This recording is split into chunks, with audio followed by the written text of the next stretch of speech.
Hello and welcome to another edition of Coffee Talk with attorney Brian D. Lerner. In this particular episode, I'd like to talk about what some attorneys, some cases, some judges refer to as the Vulture Effect, and how to try to deal with the situation and handle when a relative does this. Now, let me tell you what, first of all, what the Vulture Effect is. You can probably take a guess, but the let's say, for example, there's a living trust.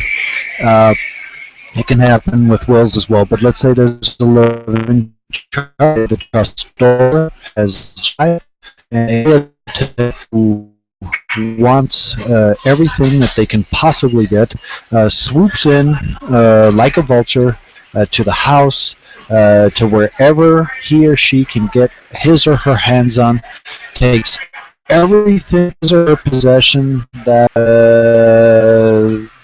this person can, hides it in their house, tries to take the clothes, the money, the jewelry, the furniture, everything that they can get, even before there's any order of distribution, even before the new successor trustee comes on the scene and has a fiduciary duty in which to do what is necessary to properly distribute the assets.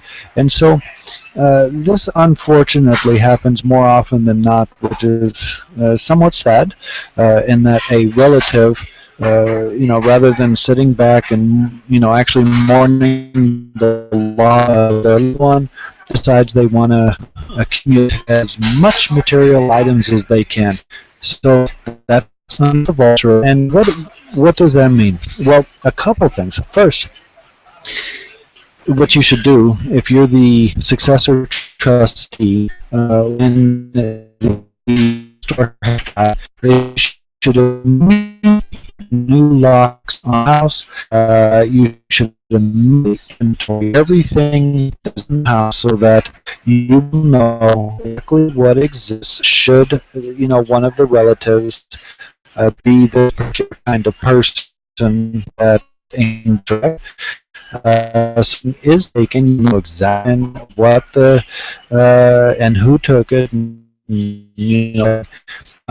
So two things right away, and it's unfortunate that in this day and age you have to do this, but in order to comply with your fiduciary responsibilities, which again is the new successor trustee, that person should do two things again right away.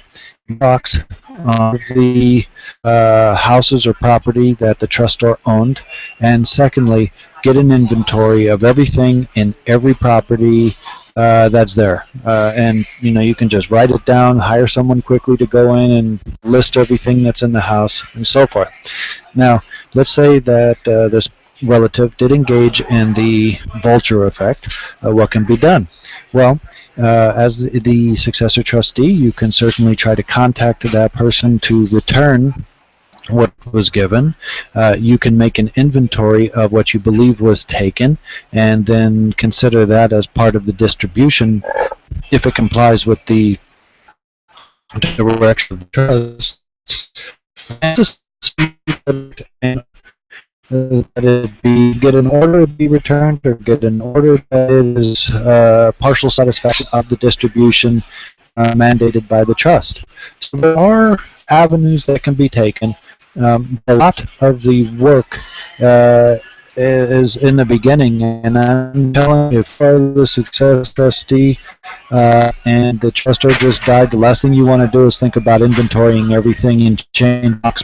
It'll save you all kinds of grief later on, because generally if someone engages in activities that render them doing this type of vulture effect, they're generally going to be dishonest. They're generally going to lie about what it is that they took or didn't take, and you'll have to do that.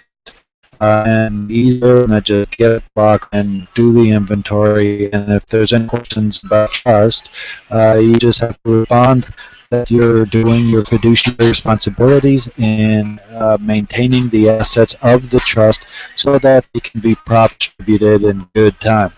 Okay, so if you like the video, click like, click subscribe, and also you can call my office. I'll give one free consultation, I'll be done, so forth, and then we'll go on the coming videos.